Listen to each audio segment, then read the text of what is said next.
Sejumlah warga dari dalam maupun luar kota Makassar memadati pusat penjualan perabot rumah tangga di Jalan Pengayuman Makassar Selasa kemarin. Umumnya, warga membeli sejumlah peralatan dapur seperti gayung, baskom, ember, tempat makan atau perlengkapan memasak lainnya.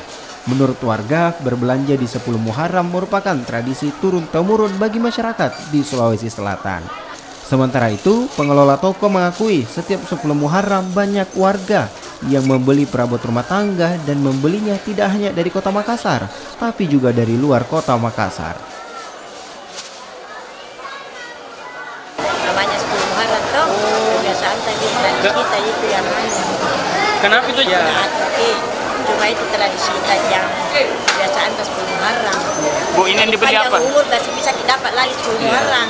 Apa yang dibeli ini, Bu? Alat-alat seperti apa? Banyak piring, tempat teh, untuk bapaknya, baskom.